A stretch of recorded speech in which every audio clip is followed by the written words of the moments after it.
आज के इस वीडियो में हम आपको कुछ ऐसी साग बताने जा रहे हैं, कुछ ऐसे बीज बताने जा रहे हैं जिसको हम लगाने से बहुत घबराते हैं कि ये हमारे टेरेस में होगी या नहीं होगी, और क्या उसके बीज बहुत महंगे होंगे। तो हम आपको यही बताना चाहेंगे, आपको एक बार बीज खरीदना है, उनके बीजों को भी आप स्वयं तैयार कर सकते हैं। और आप चाहें तो जुलाई के बाद से उसे जनवरी तक कम से कम 2 से 3 बार अपने गार्डन में लगाकर और उनका आनंद उठा सकते हैं। लेकिन इसके साथ ही एक ऐसा देसी बीज जिसे हम जनवरी में लगाएंगे और इसका फ़ायदा हम मार्च, अप्रैल, मई तक बिल्कुल लेंगे। चलिए कुछ ऐसे बीज लगाते हैं। साथ ही आपको बोलना चाहेंगे, आप हमारे चैनल पे जाइए, उसे सब्सक्राइब कीजिए, जिससे कि आगे आने वाले समय में और भी जो भी हम बीज लगा रहे हैं वो सारे वीडियोस आप तक के पहुंचते रहे और आप भी अपने गार्डन में इसी तरीके से काम करते रहें। नमस्कार दोस्तों, स्वागत है आपका हमारे इस यूट्यूब चैनल में। दोस्तों, जैसे कि हम सभी जानते हैं, जो भी हमने पत्तेदार सब्जियां लगाई थी और जो सब्जी हमारी वन सीजन होती है, वो सारी सब्जियों में, वो सारी सागों में जो है हमारे फूल बनने लग गए हैं। जैसे कि आप जानते हैं, यह है हमारी पॉकचोई साग।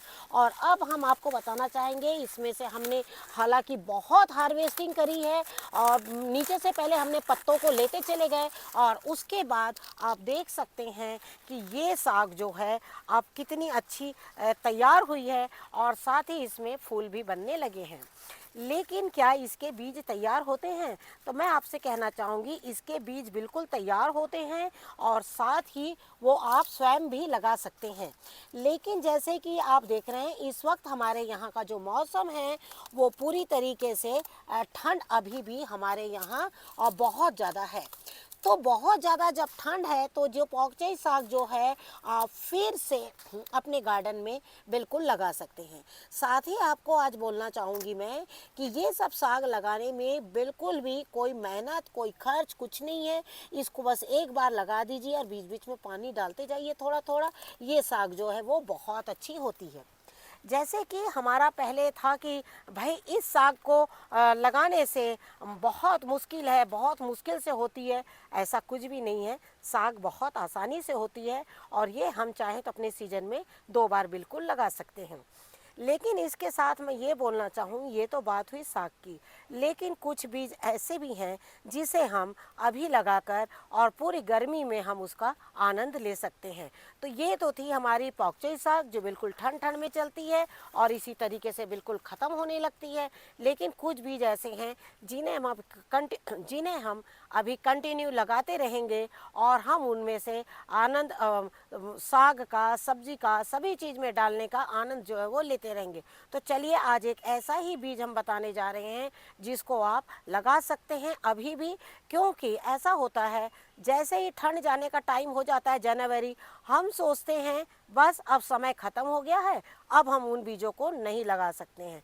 लेकिन आप उन बीजों को अभी भी लगा सकते हैं। तो चलिए अब हम उन बीजों को लगाते हैं। तो ये तो जैसे हमने आपसे कहा कि अभी भी अगर आपको इसके बीज मिलते हैं और आपके यहाँ का मौसम ठंडा है, जिस तरीके से हमारे यहाँ का मौसम अभी ठंडा चल रहा है, तो आप भी इनको बिल्कुल लगा सकते हैं और इसी तरीके से काफ़ी हेल्दी और अच्छे पत्ते इसमें से ले सकते हैं। लेकिन अब हम अगला बीज लगाने जा रहे हैं, वो है हमारा बिल्कुल देसी बीज और वो है धनिया का बीज। जैसे अभी तो हमने आपको पॉकचोई साग दिखाया, जिसको लगाने से आप बहुत घबराते हैं कि ये नहीं होगी, और हमने आपको बताया कि बहुत आसानी से होती है।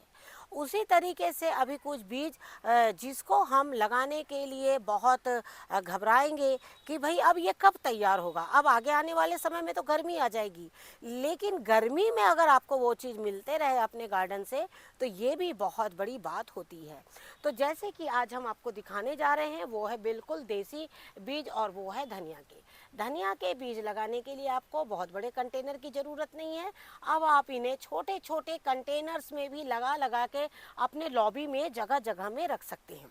क्योंकि इसके पहले जो धनिया हमने लगाया था वो बहुत मुश्किल से निकलता था, लेकिन इस महीने जो जनवरी में आप धनिया लगाएंगे, ये धनिया जो है वो बहुत आसानी से और बहुत जल्दी निकलेगा। तो सबसे पहले तो मैं आपसे कहना चाहूँगी कि जब हम कोई भी बीज लगाने जाते हैं तो उसकी जो मिट्टी है वो बिल्कुल इस तरीके से बिल्कुल ढीली होनी चाहिए। मिट्टी अगर ढीली होगी और आपके कंटेनर छोटे भी रहेंगे तब भी आपके कंटेनर में जो आपके पौधे हैं वो बहुत अच्छे तैयार होंगे। साथ में आपको एक चीज़ बताना चाहूँगी कि जब भी हम धनिया लगाएं तो धनिया लगाते समय एक बात का ये भी ध्यान रखें कि जो कंटेनर्स हैं इसमें कोई भी खरपतवार ना निकलने पाए। कुछ ऐसे पौधे होते हैं जो धनिया को खा लेते हैं और धनिया उसमें अपने आप कम हो जाता है। इसी बात को ध्यान में रखते हुए धनिया के बीजों को कैसे लगाना है जिससे कि सिर्फ और सिर्फ धनिया निकले, उसमें जंगली पौधे बहुत कम निकले। तो जब हम कोई भी पौधा लगाते हैं और धनिया है या कोई भी इस तरीके की चीज़ जो छोटे से कंटेनर में है, तो सबसे पहले तो मैं आपसे कहना चाहूँगी कि मिट्टी को बिल्कुल अच्छी तरीके से तैयार करें और तैयार करने के बाद में आप उसको अच्छी तरीके से मिलाकर और फिर उसमें पानी ज़रूर डालें।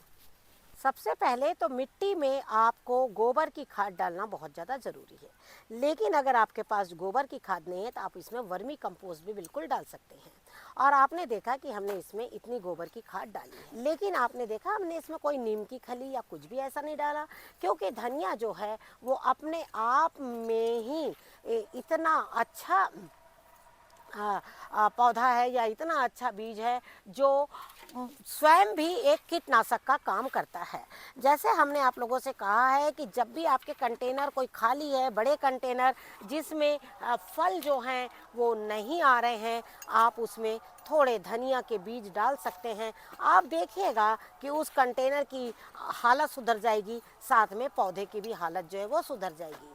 तो सबसे पहले आप जैसे देख रहे हैं हमने मिट्टी डाला और मिट्टी के ऊपरी तह में हमने गोबर डाला। नीचे तो हमारी सादी मिट्टी है जो नॉर्मल मिट्टी होती है, लेकिन ये देखिए मिट्टी कितनी हल्की है और जो कंटेनर है हमारा वो बिल्कुल 6 है।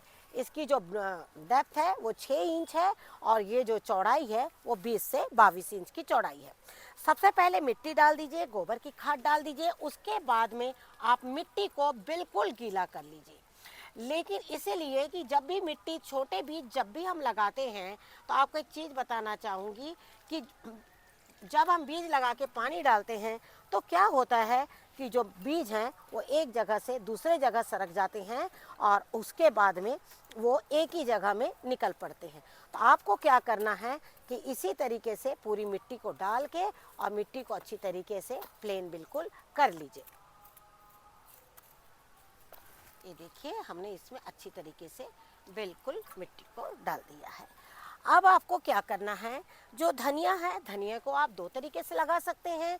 एक तरीका तो है कि आप इसे भिगा दीजिए 10 से 12 घंटे, उसके बाद लगाइए। और दूसरा है इन दिनों तो अगर आप पानी डालते रहेंगे, मिट्टी गीला रखेंगे तो इनका जर्मिनेशन जो है इसके पहले जितना भी आपने धनिया लगाया होगा इतना फास्ट जर्मिनेशन नहीं हुआ होगा, लेकिन अब इसका जर्मिनेशन जो है वो बहुत तेज़ी से होगा। क्योंकि और जो दूसरी बात, जब आप बीज लाएं तो बहुत सोच के अच्छे बीज लाएं, क्योंकि अगर आप ऐसे बीज लाएंगे जो आप डालेंगे और डालते 2-4 पत्ते आते ही इन दिनों फल आ जाएंगे। इसीलिए जब भी आप मार्केट से धनिया लें आप तो धनिया बहुत सोच समझ के लें, जिससे कि वो ज़्यादा दिन तक के आपको धनिया दे, ना कि धनिया के बीज दे। अगली चीज़ है हमारी और वो है बालू। और आपको बताना चाहूँगी मैं कि बालू बहुत ज़्यादा ज़रूरी है। ऐसे अगर आपके पास नहीं है तो नहीं भी डालिए, क्योंकि कई बार ऐसा होता है ज़मीन और कंटेनर ये दोनों चीज़ों को बीजों को लगाने के तरीके जो है ना वो थोड़े अलग होते हैं। तो आपको क्या करना है, इस बालू में ही आप इस तरीके से ये देखिए इतने धनिया जैसे है, आप देखिए इस तरीके से आप ले सकते हैं और इसे बिल्कुल यहाँ पर मिला सकते हैं। आप अपने हिसाब से जितना बड़ा भी कंटेनर है ले लीजिए, इस तरीके से इसे बिल्कुल इस तरह बालू में मिला दीजिए। ये देखिए इस तरीके से, और ये देखिए इस तरीके से आप छिड़किए। इससे क्या होगा, आपकी धनिया दूर दूर निकलेगी, साथ में यहाँ पर पानी नहीं जमेगा। अगर आपके यहाँ पर बहुत ज़्यादा ठंड है, पानी अभी भी अगर लेट सूखता है, तो आपको मैं एक चीज़ बताना चाहूँगी, वहाँ काई पड़ जाती है और एक ऐसा पौधा निकलता है जो धनिया को खा लेता है और आपको लगेगा कि वो धनिया ही है, लेकिन वो धनिया नहीं रहता है। और इस तरीके से हमने क्या किया, ये देखिए इस तरीके से इसके ऊपर में आप मिट्टी को बिल्कुल छिट दीजिए। धनिया में कितना मिट्टी ऊपर से डालना चाहिए ये बहुत ज़्यादा ज़रूरी है। धनिया के ऊपर में मिट्टी जो है मात्र इतनी ऊंचाई हो, इतनी ऊंचाई से ज़्यादा आपको नहीं डालना है। पानी जो है आपका, धनिया जो है दिखने में बहुत छोटा बीज है, लेकिन ये जो बीज है ना ये थोड़ा जिद्दी होता है और थोड़ा देर से निकलता है। इसके अंकुरण जो कपड़ों में बहुत जल्दी निकल जाते हैं जब हम बांध के रखते हैं, लेकिन जब मिट्टी के संपर्क में ये आता है तो इसके अंकुरण जो है वो थोड़ा देरी से होता है। इसीलिए आपको क्या करना है, पहले इसे 8 से 10 घंटे के लिए भिगो देना है और भिगोने के बाद में आप, हमने जिस तरीके से बताया इस तरीके से मिट्टी को अच्छी तरीके से गीला कर लीजिए और गीला करने के बाद में आप इसे लगाइए।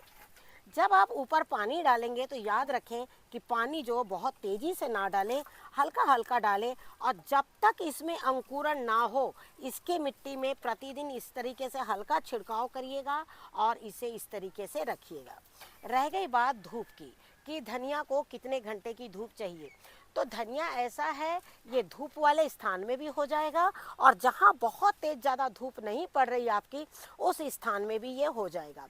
लेकिन जहाँ पर गर्मी बहुत जल्दी पड़ती है तो आप हो सके तो इस कंटेनर को छांव वाले पोर्शन में रखिएगा।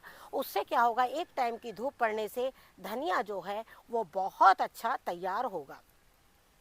जब भी आपका कोई धनिया बहुत अच्छा होता है तो आप उसके बीज बना सकते हैं, जिस तरीके से हमने अभी आपको बताया। पॉक्चाई साग, कई लोग पॉक्चाई बोलते हैं, कई लोग बॉक्चाई बोलते हैं, आप जो भी इसे बोलते होंगे, इसको दोनों तरीके से इंट्रोड्यूस किया जाता है। तो आपको क्या करना है, उस साग के बीज देखिए हम लगातार किस तरीके से बॉक्चाई साग के भी बीज बना रहे हैं। और आप देख रहे हैं कि ये हमारा एक छोटा कटहल का पौधा है बकेट में, और ये 20 लीटर की बाल्टी, इसी में हमने कुछ बॉक्चाई साग के पौधे डाल दिए थे और अब ये देखिए बीज इसमें से बिल्कुल अच्छे से तैयार हो रहे हैं। धनिया को भी आपको इसी तरीके से करेंगे तो आप धनिया के बीज भी स्वयं तैयार कर सकते हैं। धनिया के बीज हम जब स्वयं तैयार करते हैं तो उसका एक ही फ़ायदा ये होता है कि जो धनिया है जब हम लगाते हैं तो हमें पता है कि ये धनिया किस क्वालिटी का है, साथ में उसमें कोई खरपतवार नहीं निकलता है, उससे धनिया जो है बहुत ज़्यादा मात्रा में आपके गार्डन में निकलते हैं। धनिया जैसे हमने आपसे कहा बहुत छोटे छोटे कंटेनर और साथ में आप छांव में भी रख सकते हैं। जैसे इस धनिया को मैंने पूरा छांव में रखा हुआ है और आप देख सकते हैं कि इसका ग्रोथ कितना अच्छा हुआ है। धनिया जब छांव में रखते हैं तो इसको प्रतिदिन पानी की ज़रूरत नहीं पड़ती है, ये कम से कम 4 से 5 दिन बाद मैं इसमें पानी डालती हूँ। लेकिन धनिया जो है इसका ग्रोथ आप देख सक रहे हैं कि कितना अच्छा है। इस कंटेनर की भी जो डेप्थ है वो मात्र 6 इंच ही है और ये 20 इंच जो है इसकी ब्रेथ है और 6 इंच इसकी डेप्थ है। आप बिल्कुल छोटे छोटे कंटेनर्स में भी लगाकर आप इसे अपने बालकोनी में बिल्कुल रख सकते हैं।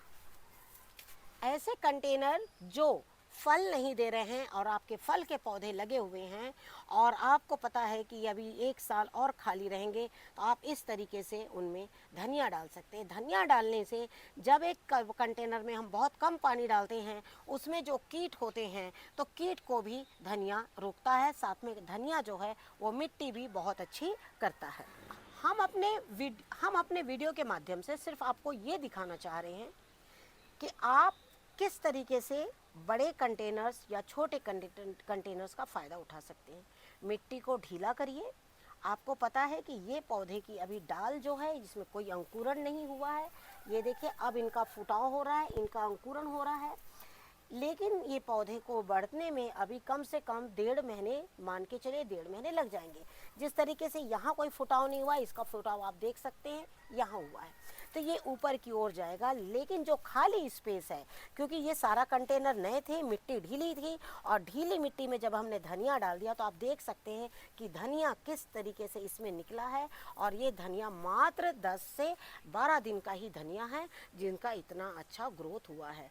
तो अब आपको क्या करना है, धनिया को आप भिगा दीजिए बिल्कुल 12 घंटे के लिए, 10 से 12 घंटे भिगो के और आप लगा दीजिए। और जिस तरीके से हमने लगाया आप लगाइए और ये धनिया आप पूरे गर्मी तक आनंद इसी तरीके से उठाते रहिए। तो जिस तरीके से हमने आपको बताया कि धनिया आप बड़े बड़े कंटेनर्स या छोटे कंटेनर्स, आपने देखा अभी एक कटहल के पौधे में हमने किस तरह से बॉक्चाई साग को लगाया है। अगर आपने भी 20 लीटर की भी कोई बाल्टी जिसमें एक पौधा लगाया है फल का, आप उसकी गोड़ाई करिए और गोड़ाई करके उसमें खाद डाल दीजिए और उसके ऊपर आप धनिया डाल दीजिए और आप देखिएगा कि धनिया आपको कितने लंबे समय तक खाने के लिए मिलेगा। जो आपका धनिया अलग कंटेनर में लगा हुआ है वो सूख जाएगा, लेकिन आपने जो बड़े कंटेनर में धनिया लगाया है वो धनिया नहीं सूखेगा। तो इस तरीके से छोटे छोटे काम हम आज धनिया के जो बीज हमने आपको बताए उसका मेन मकसद ही यही है कि आप धनिया को गर्मी में ज़्यादा दिन तक अच्छा रखने के लिए क्या करेंगे। तो आशा करती हूँ कि जिस तरीके से हमने आपको धनिया के बारे में बताया आप भी इसी तरीके से धनिया को लगाएंगे और आगे आने वाले मौसम में, गर्मी के मौसम में आप इनका आनंद उठाएंगे, क्योंकि धनिया को तैयार होने में कम से कम 1.5 महीने लग जाएंगे और 1.5 महीना यानी हमारा फरवरी का मंथ जो है वो बिल्कुल आ जाएगा और उसके बाद हम इसकी हार्वेस्टिंग मार्च और अप्रैल तक बिल्कुल ले सकते हैं। Thank you very much. नमस्कार, जय हिंद, जय भारत।